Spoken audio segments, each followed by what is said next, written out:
Mark Davis was drowning. At 23, he was in his final year of law school, but the weight of the world was on his shoulders.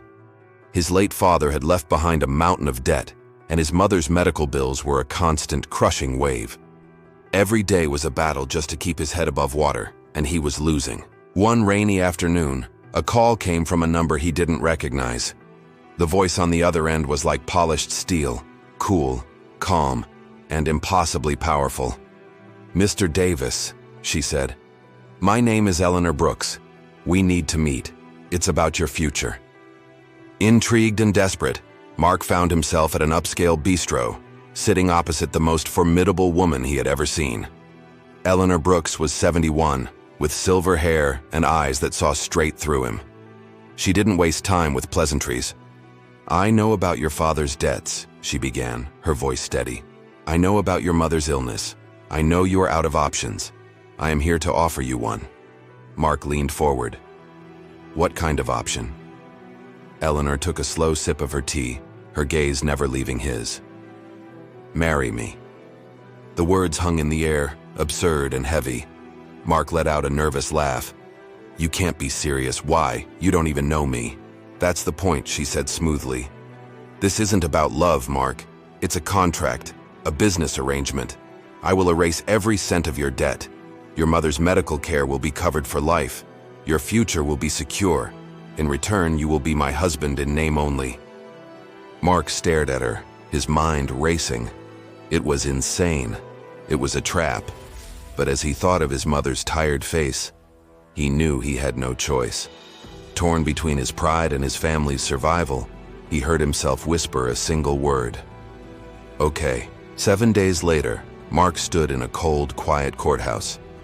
The vows were exchanged without emotion, the rings felt like shackles, and the woman he now called his wife looked at him with a smile that never reached her eyes. His new life began as they stepped into a waiting limousine, leaving his old world behind. He was driven to the Brooks estate, a sprawling mansion that felt less like a home and more like a museum. It was a gilded cage, beautiful and cold. His days were spent in suffocating silence, wandering halls lined with portraits of strangers. Eleanor treated him like a business asset, a piece of her collection. They ate their meals at opposite ends of a long dining table, the silence broken only by the clinking of silverware. One night, Mark's curiosity got the better of him. He'd noticed a locked door at the end of the west wing, a place the staff seemed to avoid. He found a small, ornate key on Eleanor's desk, and with his heart pounding, he crept down the hall and opened the door. The room inside was an office, frozen in time.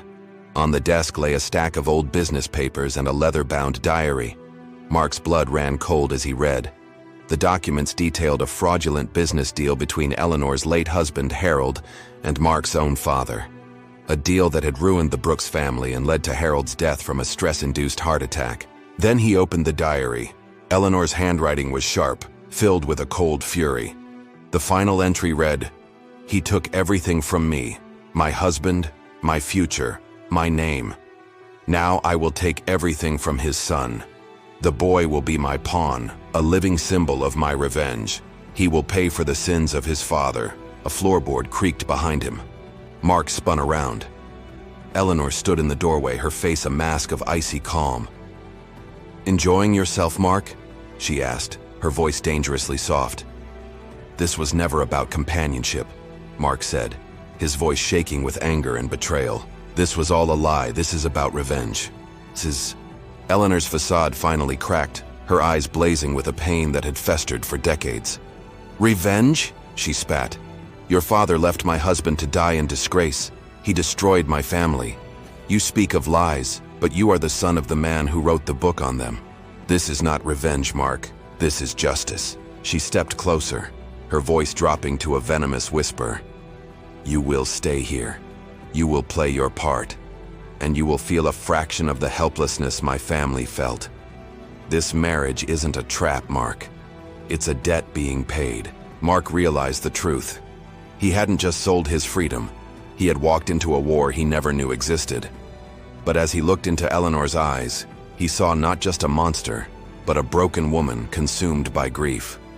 He knew he couldn't escape, not yet. He had to find a way to end this cycle of pain. He spent the next week secretly compiling evidence. He found proof that Eleanor, in her quest to rebuild her empire, was now using the same ruthless tactics that had ruined her family in the first place, putting other innocent families at risk. He knew what he had to do. He confronted her in the Grand Library, laying the new evidence on the table between them. "My father was wrong," Mark said, his voice steady and clear. "What he did to your family was unforgivable. But look at what this hatred has turned you into, Eleanor. You've become him. Is this the legacy Harold would have wanted?" For the first time, tears welled in Eleanor's eyes. Her shoulders sagged, the weight of decades of anger finally crushing her. As she looked at the papers, at the proof of what she'd become, the mansion doors opened. Uniformed police officers entered the room. Eleanor looked from the police to Mark, a flicker of understanding in her eyes. She didn't fight.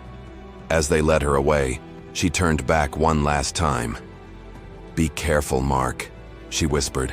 "Revenge is a shadow that can consume you too." Mark's testimony helped secure Eleanor a reduced sentence, acknowledging the pain that had driven her actions. He sold the grand estate, using the money to pay off his family's debts and establish a foundation in Harold Brooks's name, a fund to help families ruined by corporate fraud. He finished law school, driven by a new purpose, to fight for those who had been wronged, to be the voice for the voiceless. 1 year later, he received a letter from prison. The handwriting was elegant, familiar.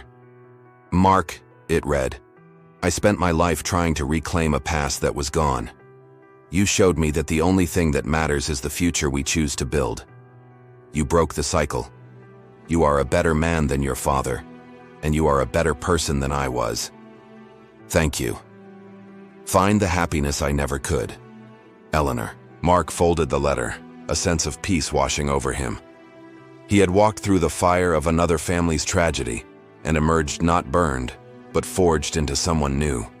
He had learned that true justice isn't about revenge, but about redemption, and that sometimes the most profound freedom comes not from escaping a cage, but from learning to forgive the one who built it.